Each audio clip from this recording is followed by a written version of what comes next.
Bueno, tenemos claro que ahora no solamente estamos hablando de adultos mayores, no solamente estamos hablando de que los niños son vectores que generan mayor contagio que los adultos, sino estamos hablando de que todas las edades son blanco de este contagio permanentemente. Estamos con Antonio Quispe, el doctor, además experto en epidemiología, que nos ha estado en las últimas semanas dando, digamos, los grandes titulares respecto a qué es lo que estamos viviendo cada semana, porque para muchos es la percepción de que no se está haciendo casi nada, para otros es que tampoco se puede encontrar el balance entre la salud y la economía porque no se pueden disociar uno del otro en la circunstancia que estamos viviendo. ¿Cómo está, doctor Quispe? Gracias por estar aquí. ¿Qué tal, Mónica? Gracias por la invitación. Empecemos por vacunas, porque estaba yo revisando el plan que ha presentado la ministra de Salud, que me hubiera encantado de tenerla aquí. Hubo una invitación, pero lamentablemente por agenda no pudo estar, que señala que estos 500.000, digamos, dosis que van a llegar, que es 1 millón de vacunas de Sinopharm, en los próximos días, lo dijo también el embajador de Perú en Estados Unidos, que no será semanas, sino días.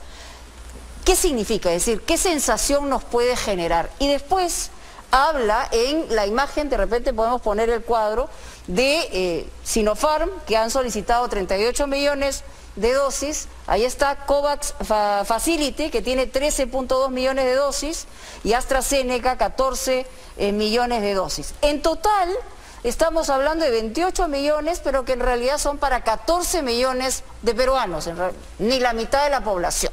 Eso es básicamente lo que tenemos al frente. Como científico, como médico, ¿qué es lo que tenemos que conocer de esto? ¿Qué tenemos que saber? ¿Y qué tenemos que exigirle al gobierno sobre esto, ¿no? Son básicamente 3 cosas, ¿no? Lo primero que es una gran noticia. O sea, no es cualquier cosa. Es la gran noticia que el Perú puede ofrecerle a su población por fin una buena noticia para revertir lo que se viene. Hablábamos de que estábamos a puertas de la peor crisis sanitaria y esto que acaban de mostrar puede cambiarlo todo. Y es importantísimo que la gente entienda lo segundo, que son vacunas de alta tecnología, altamente eficaces y seguras. Y eso es importante recalcarlo por el movimiento antivacuna. Hablábamos el otro día de que los policías y militares, que son los primeros en que van a tener la suerte de vacunarse, tienen miedo, porque no se les ha comunicado correctamente y en las redes encuentran información que los asusta. Sí, tenemos también el cuadro vinculado a quienes serían los primeros que recibirían estas vacunas. Y efectivamente no pueden partir del miedo, porque si las autoridades parten del miedo, entonces estamos complicados. Precisamente en la primera fase estamos hablando de 1.066.892 personas que están identificadas, ¿no? Personal de salud público y privado, personal de Fuerzas Armadas y Fuerzas Policiales, bomberos y Cruz Roja. Básicamente es estos 3 niveles, pero hay una segunda parte que conforma el universo de este 1.066.892 personas. Adultos mayores de 60 años, así que tendré la posibilidad de vacunarme, ojalá. Personas con comorbilidad y la población de comunidades nativas o indígenas. Y hay un tercer nivel, digamos, de prioridades que son personas entre 18 y 59, que son las que van a estar a en la última etapa, digamos, de esta vacunación, que probablemente tome todo el año. Esa es la previsión que hay. Se dice que se puede adelantar. Pero hemos tenido con este 1 millón que va a llegar recién, el inconveniente de que la logística es complicada. Ya ha tenido la empresa privada que entrar para poderla traer, o sea, el transporte. Entonces, ¿qué va a pasar con el resto, no? La gente tiene que entender que países ricos, Estados Unidos, Inglaterra, teniendo millones de vacunas, con su curva disparada, están teniendo el problema de la distribución. Y muchos de estos son viales, ¿no? Y si tú no planificas bien, citas a 20 personas, faltan 5, y tienes que botar el vial a la basura. O sea, eso no puede pasar en este país donde las vacunas son tan preciadas. Y en España no tenían jeringuillas, por ejemplo, para continuar con... Acá nomás se les había acabado lectores de jeringas, no pueden comprar más. Entonces, el nivel de planificación, que es lo que ha estado haciendo la ministra Massetti y su equipo, preparándose para este momento, a sabiendas Pero ella de que... dice que estamos preparados, porque hemos sido incluso los mejores en América Latina, en campañas de vacunación, es lo que ha señalado, ¿no? que es consciente, o sea, la ministra Massetti con todo su equipo son conscientes que su prioridad es salvar vidas, pero no teníamos la herramienta, ¿no? Hablaban de cercos epidemiológicos. ¿Con qué haces el cerco? Ahora lo tenemos. Es una gran noticia. El gran detalle es que es la competencia maquiavélica, ¿no? Los casos y los fallecidos siguen subiendo. La vacunación está en cero. La línea es casi vertical. Cuando llegue van a tener que competir. ¿Quién ganará para llegar al pico? Entonces, hay demasiadas variables en juego y el impacto de haber demorado, de no haber tenido las vacunas en diciembre, son todos los fallecidos que vamos a tener enero, febrero, marzo, abril, hasta que la tasa de vacunación llegue a un 20-30%. Bueno, hemos dicho que se han ampliado los grupos etarios. Estamos viendo, acabamos de dar la última cifra en las últimas 24 horas. Estamos hablando de más de 5.000 contagios y estamos hablando de 169 muertes entre las últimas 24 horas. Es decir, hace un par de días casi se llega a 180 muertes o 181. Entonces, estamos como estábamos en agosto. Sin embargo, la velocidad de estas variantes y de este virus es mucho mayor. Tú has señalado que vamos camino al mayor exceso de muertes de lo que va de toda la pandemia. ¿Por qué y en qué se basa esa afirmación? Básicamente es la proyección de no haber actuado a tiempo, con un caldo de cultivo en diciembre, con una variante que se está diseminando a una velocidad bastante rápida y se nota en las presentaciones clínicas, en el cambio de grupos etarios, en la diferente penetración a las zonas rurales, en el colapso de 5 sistemas de salud completitos que no tienen cómo salvarle vida a su población. Y eso era un escenario lúgubre, terrible. A eso todavía no hemos hecho nada. Estamos haciendo cosquillas con las medidas de intervención. Y según la proyección, ¿cuándo llegamos a eso? O sea, en realidad, en la velocidad en la que estamos, el hecho de que no se están tomando las medidas que se habían señalado, es decir, de ser mucho más estrictos. Se dice que a fin de mes van a reevaluar las restricciones y estamos hablando ya de la primera semana de febrero, con alguna de estas vacunas ya en nuestro país. O sea, ¿en qué momento en la proyección del cálculo matemático podemos llegar a este nivel del que habla? El diagnóstico, ¿no es cierto? Sí. O sea, el diagnóstico es que hoy día, a la fecha, no tenemos ninguna intervención que pueda doblar la curva. Ya. La focalización que se hizo falló. Clasificó mal a Lima, clasificó mal a Huánuco, clasificó mal a 5 regiones que debían estar en muy alta y las pusieron en altas. ¿Por qué? Porque los indicadores con los que estaban trabajando esa priorización de repente no fueron los mejores. Pero ahora toca la reevaluación. Sí. Entonces, llamada de atención, ¿no? Si tienes Huánuco, que ya pasó el nivel de mortalidad de la primera ola, y no cambias para reclasificarlo, no estás interviniendo para interrumpir transmisión. Entonces, esas curvas van a seguir paradas. ¿Cuándo van a doblar? Cuando hagamos algo para doblarla. Entonces, esa mentalidad de ¿Y ese algo solamente pasa por mayor restricción desde el punto de vista de ustedes? Para suerte, no. Y mira cómo son las cosas. La población, quieran o no, escucha el mensaje y dice, hay que protegernos mejor. Ya están usando doble mascarilla, ya están mirando las cosas de que tenga sello, ya están disfrutando de distancia social, ya no ves a los restaurantes repletos de gente, con un montón de gente, todos a menos de 2 metros. O sea, el discurso cree que está dando de alguna manera algún impacto. Pero es por el lado de la población. Sí. O sea, la población bueno, se la cuida población más. es bien importante también, ¿no? Es que es la variable más importante de la ecuación. Si tú te proteges, nos proteges a todos. Y esa mentalidad que la población educada, por eso es que es importantísimo salir a comunicar. Le das armas y te llaman, ¿no? ¿Por qué? Porque ahora la muerte está más cerca, ¿no? Entonces tú y yo, todos los peruanos de a pie, ahora escuchamos, ya no es como que el vecino de a 20 cuadras, no. Es mi primo, mi sobrino, mi familia, y cada uno caen todos en la casa. Entonces, ese comportamiento del virus, quieraslo o no, asusta, te da mucho miedo, y como todo miedo natural te hace reaccionar. Sí, ahora hablábamos de la velocidad. Lo que hemos visto, aparte de que se ha ampliado el espectro de los grupos de edades, que incluye incluso niños pequeños, hablamos también que se salta fase, porque antes, y hablaban en promedio en un reportaje, que era más o menos 21 días para llegar eventualmente a una cama UCI. Hoy la enfermedad está y a los 7 días está ingresando gente a la cama UCI, a esas camas UCI que hoy no hay, pero que se ha saltado, digamos, una fase en los días que se esperaba para una circunstancia de extrema gravedad, como es entrar a una cama UCI, ¿no? Es que si bien es cierto hay buenas noticias, también hay malas noticias. Y las malas noticias pasan por el reporte del presidente Johnson diciendo la variante que creíamos, porque la ciencia evoluciona, la británica, era igual de letal, ahora resulta que es 30% más letal. No solamente es 30% más letal, sino que si no respondes rápidamente a la oxigenoterapia, tu probabilidad de muerte aumenta. Y que hemos estado observando en los análisis que acabamos de compartir hoy día con Jesús Castañeto, con Rodrigo Parra, de que hay 3 indicadores que indicaban que la cosa iba de mal en peor.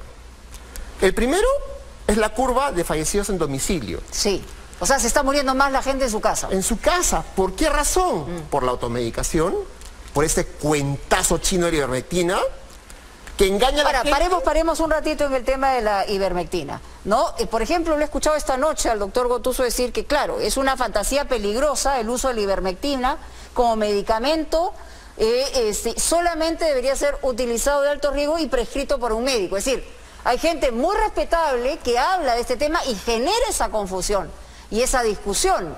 Entonces, hay quienes creen verdaderamente en esto y hay quienes no. Y por otro lado, se sabe también que incluso se reparte todavía en algunas, digamos, medicinas que entrega el Ministerio de Salud. O sea, también lo hace. No oficialmente, pero se le entrega. Lo primero que te dan es tu bolsita. ¿Qué cosa hay en la bolsita? Ivermectina. El lenguaje, per se, es extremadamente peligroso. Porque mira cómo lo venden. Ahí Marcos Cifuentes lo ha reportado en este video famoso de un médico regalando ivermectina. Bueno, Chincha es el caso más evidente. Hoy día ha sido la primera plana del comercio, digamos. Pero ¿a quiénes estaba comunicando ese colega? A los policías. A los policías que han perdido 50 efectivos en los primeros días del año.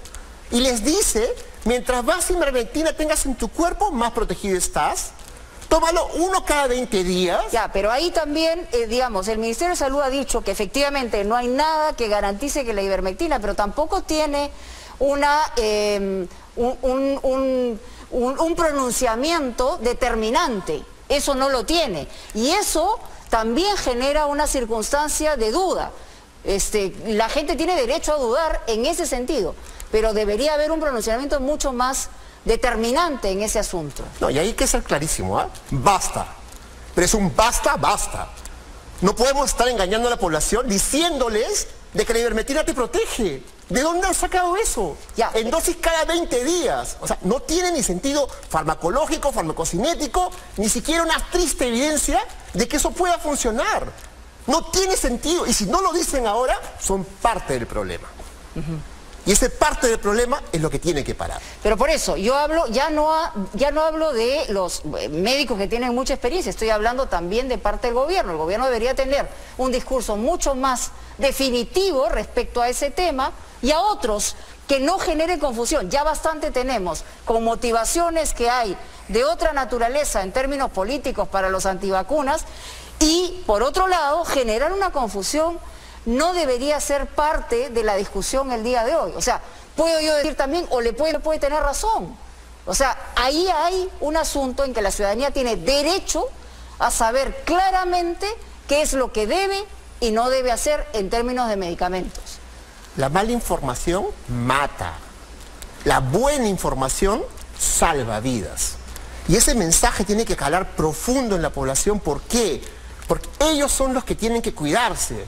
Si no se cuidan usando bien la mascarilla, si no tienes dinero para comprarte una KN95, una N95, una FFP2, cómprate doble mascarilla de tela. No, pero eso también debería ser una decisión que tome un gobierno señalando que esas mascarillas deberían ser repartidas y la exigencia de la utilización de la mascarilla, porque también ahí hay que señalar, efectivamente, el gobierno no puede hacerlo todo, pero sí hay una capacidad, no solamente que debería ser campañas de comunicación, sino decirte exactamente lo que puedes y lo que no puedes hacer. La ciudadanía tiene parte de culpa, hemos visto reportajes donde la gente sale, los jóvenes se juntan, es verano, todo el mundo tiene ganas de parrandear y estamos viendo la consecuencia, pero es necesario que haya pues una sintonía entre el Estado y el gobierno de turno y la ciudadanía, y también los médicos, en lugar de pelearse. La medicina basada en evidencias lo que busca es tomar la mejor decisión porque se basa en la mejor evidencia disponible. Hacer cualquier otra cosa distinta aumenta tu riesgo de errar, y el riesgo de errar es una muerte más. Ahora, por ejemplo, es importantísimo comunicar con tanta gente positiva, entrenar a esa familia que sabe que no va a encontrar un hospital donde poder internar a su familiar, que tiene que tener un pulso oxímetro en casa, un termómetro y paracetamol. ¿Por qué paracetamol? Porque el 80% de los casos de COVID, por más horrible que sea, se cura solo. Y eso es lo que usan los antivacunas, los ivermectinos, para regalarte cebos de culebra, engañándote de que te puede curar o proteger. Ahora, evidentemente lo que pasa es que es una ruleta rusa, porque hay un 15% que va a ser hospitalizado, va a necesitar oxígeno, y hay un 5% que va a estar en UCI, y de ese 5% probablemente la mitad no sobreviva. Y lo estamos viendo en las estadísticas, ¿no? Entonces, la situación actual no ha cambiado. La promesa de que puede cambiar cuando llegue ese lote de vacunas, cuando empecemos a distribuirlas, pero la situación actual no es mejor, es peor. El virus ya no es solamente súper contagioso, ahora es más letal. Las curvas y todo lo que ha pasado en la transmisión sigue parada. Y esto no va a parar hasta que hagamos algo para que doble. Doblar la curva no es un acto mágico religioso, es una intervención que tiene un efecto. Esa intervención tiene dos componentes: la comunidad, que usa bien la mascarilla, bien selladita acá arriba, bien tapadita acá abajo, ponle una cinta scotch si quieres, y el distanciamiento. Dos formas: físico, más de 2 metros, y todos tenemos que comer. Cuando te lo quites, come solo, en silencio, y en menos de 15 minutos, pues. Y habíamos señalado que han saltado fases ahora y es mucho más rápido, pero ahora también hay síntomas distintos vinculados a la variante. ¿Qué es lo que se sabe de eso para poder identificar también? Porque hemos tenido casi un entrenamiento de lo que pasaba inicialmente con la variante que llegó, pero ya tenemos varias y no sabemos cuántas más tengamos. Probablemente haya mucho más de lo que uno sabe que hay en este momento en el mundo, ¿no? Está a punto de reportarse la variante peruana, que Marco Sukayama está investigando, reportó 6 nuevas variantes que solamente existen en el Perú y sucesivamente. Pero el mensaje que tiene que llevarse la población es el siguiente: este virus o estas variantes producen más carga viral, y si tienen más virus en el cuerpo producen más síntomas. Entonces la diarrea con los que llegan los pacientes a los hospitales, que llegan con pañales porque se les salen las heces, es un síntoma de que tienen mayor enfermedad. Las secuelas ahora son más horribles. Sí, lo acabamos de presentar. Y no solo eso, ahora estamos observando cómo se les cae el cabello a la gente, cómo pierde la fuerza muscular en los miembros inferiores, cómo está con la tos de perro, que le llaman. Tienes un paciente con COVID, sale de alta y está que no puede hablar porque está todo el rato. Esa enfermedad COVID-19 no es cualquier enfermedad, es una enfermedad horrible, te invalida y te convierte en una persona dependiente, porque tienes que estar aislado para proteger a los demás. Entonces, lo que tenemos que entender es que tenemos que evitar infectarnos.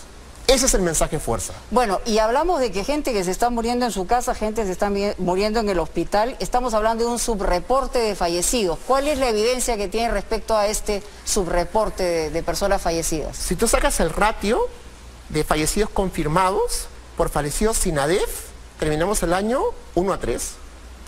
Ahora acaban de reportar... de uno que se reporte en misa hay 3 más. De uno que se confirma. Que se confirma que es COVID. Exacto. Yeah. O sea, tú dices, para confirmar un caso fallecido por COVID, tiene que haber un diagnóstico de COVID.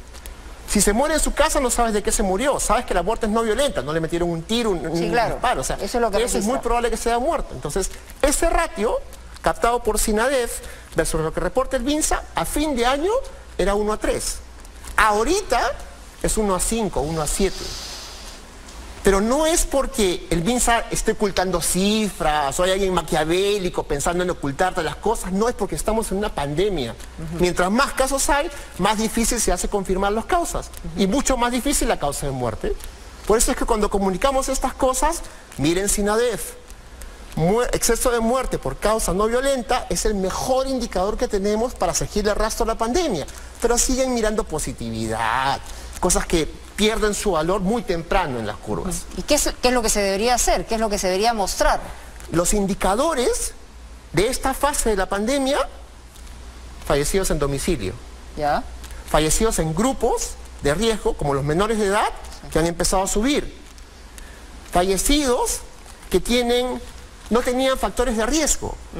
Y mira cómo es, ¿ah? El peruano promedio, la peruana promedio, después de la primera ola, han engordado en promedio de 5 a 8 kilos.